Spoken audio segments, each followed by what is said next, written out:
Welcome to People. I'm Shirley Lin. Today my guest is Ambassador Leonard Chao, who was the former ambassador to the Kingdom of Swaziland. Well, let's welcome Ambassador Leonard Chao. Thank you, Shirley. It's my pleasure to be on this program. All right, it's good to have you here. Thank you. Well, first of all, how did you get interested in foreign diplomacy? Is that what you studied? Well, no, I was major in law when I graduated from National Taiwan University. And joining the Foreign Service was, as a matter of fact, not my first choice. Yeah. It was an accidental, arrangement because I used to be interested in the work of fine art. Oh, and okay. when I completed my Army service, which was compulsory, Yeah. and my original plan was to go to the United States for advanced studies in the law degree. Right. And I was admitted to a law school in the U.S. But somehow, an Army pal who was inviting me to join him for taking up the Foreign Service Officer entry exam. Really? So I passed it. And I was very lucky that year, and I passed the exam at first place. Wow. And I joined the FSI. So that was, What about your friend? Did he make it? He did not, unfortunately. Maybe so. I think it might be a mistake then. It was God's plan. Well, no, thank you. Okay. So then what happened from there? I mean, you passed the exam. What was the next step? Well, I joined the MOFA, Ministry of Foreign Affairs. Right away. Okay. After I finished the 6 months training. Okay. After you pass the Foreign Service exam, Yeah. you have to join the Foreign Service Institute. Okay. For a 6 months training.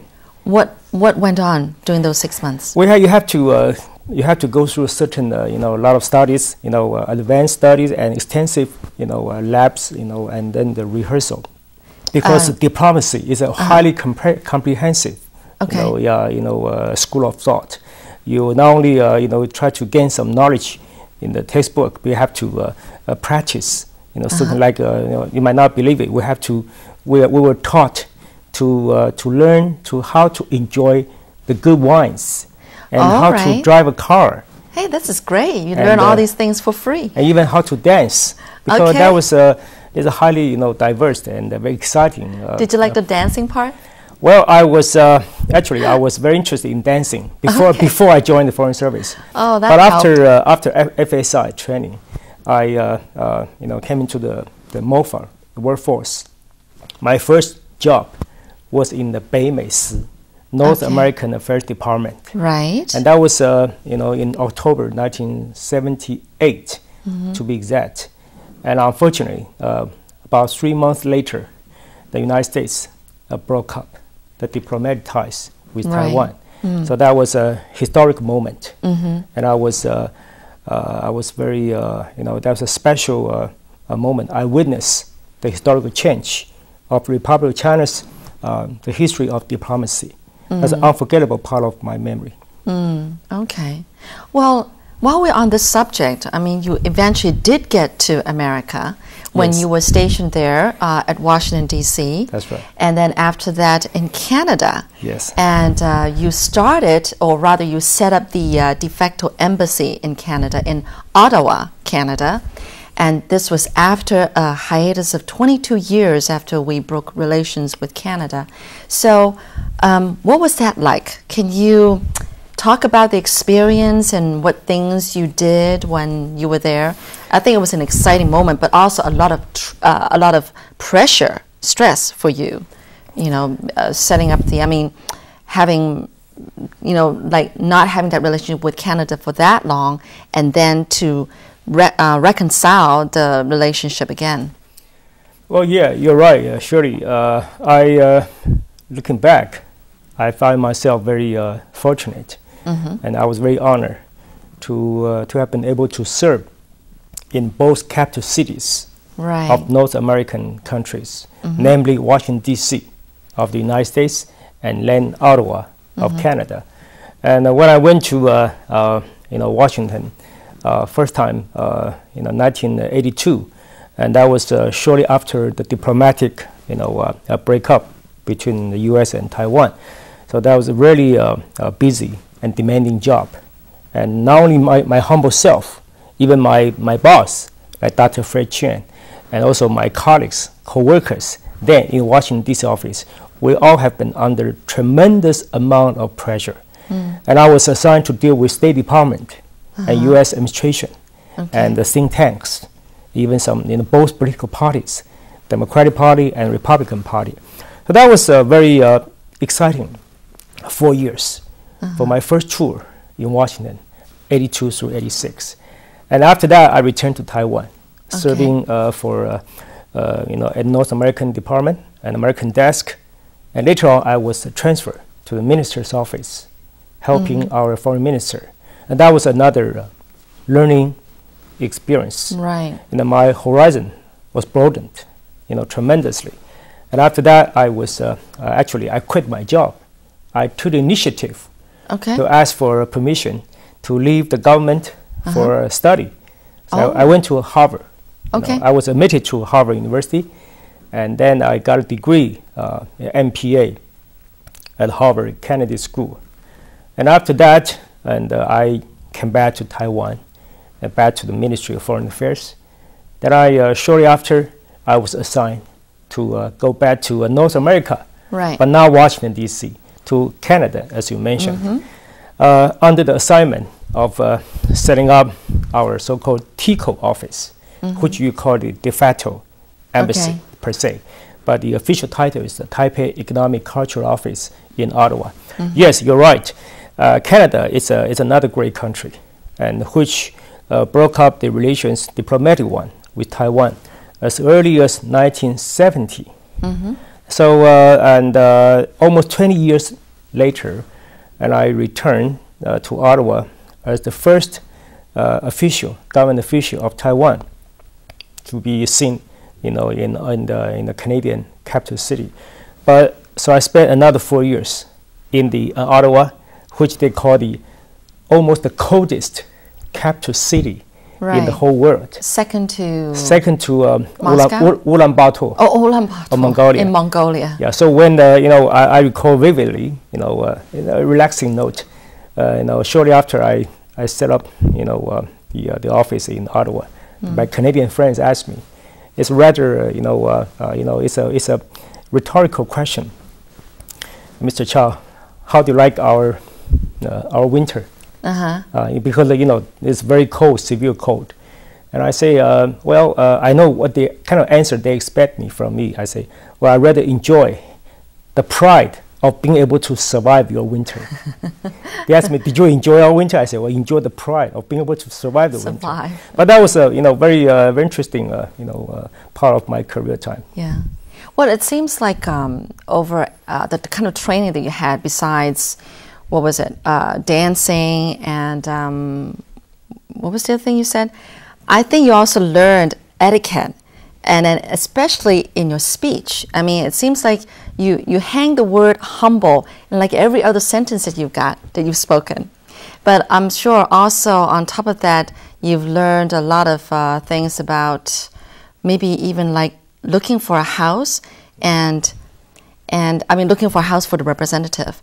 And you had to take into consideration a lot of conditions and things that you need to take into consideration. Apparently you spent quite a cold winter with your wife to looking for just the right house. Can you talk about that? Yeah, yes, my pleasure.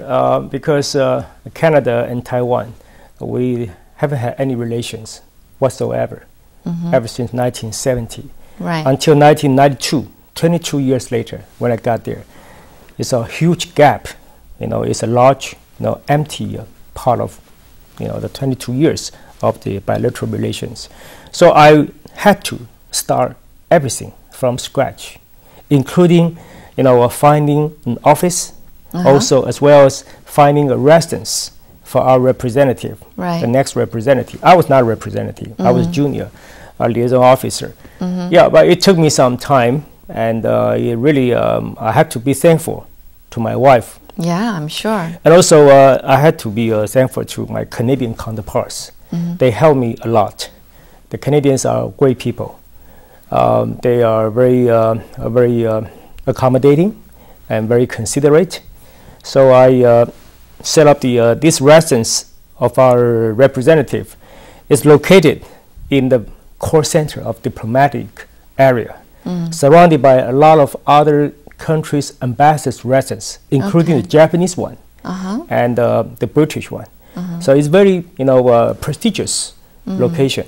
The house itself was very costly, but well, thank God, I tried very hard. I was a tough negotiator. I saved our country's budget a lot. Yeah. So I got a good deal, good bargain.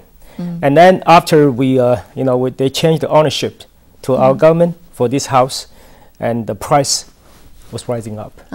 So now I was told now it's priceless. Yeah, well, according to the words of our representatives in the past 20-some years, they have seemed to enjoy the residence a lot, and the profit making as well. So I found it very comfortable. I didn't screw up my mission. Yeah. Yeah, you always take your mission to heart in everything that you do. Yeah.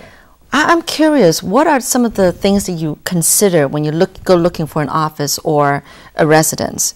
I mean, what kind of things do you take into consideration you were told to watch out for? Was there anything? I'm really curious. Well, a budget is one thing, of course, but also you have to think about how Taiwan's image can be promoted. That is the main thing, isn't it? That's right, major concern. We have to uphold the Taiwan's image, which is a trading power, economic powerhouse in the Far East, and Taiwan, is coming back to Canada.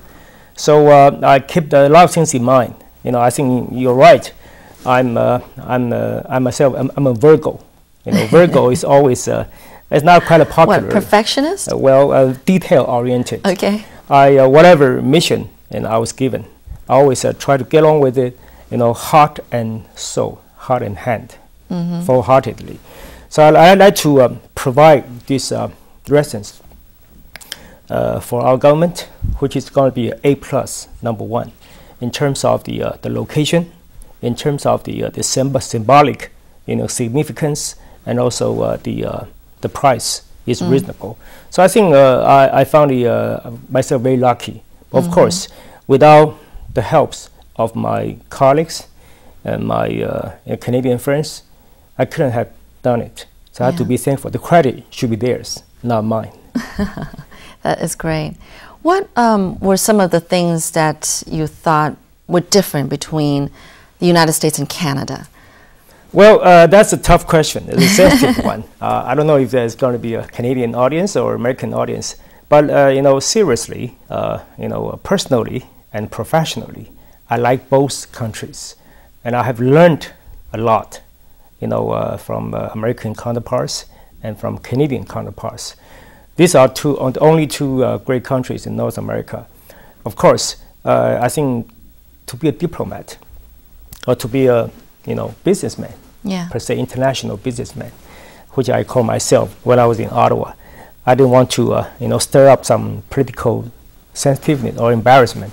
I keep calling myself a salesman from Taiwan, a matchmaker from Taiwan, and I'm trying to promote, to market, to showcase the Republic of China to the Canadian friends.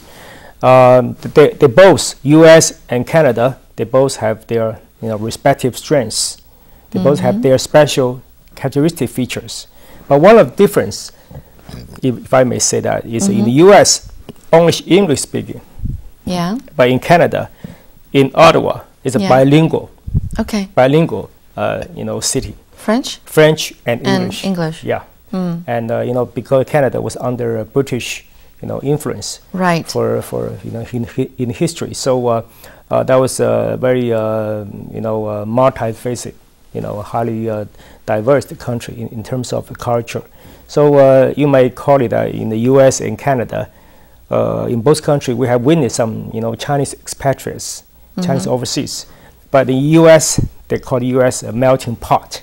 Yeah. And but in Canada, they call Canadians like to be called cultural mosaic. Okay. So that's the difference. Cultural mosaic. It's all kinds of people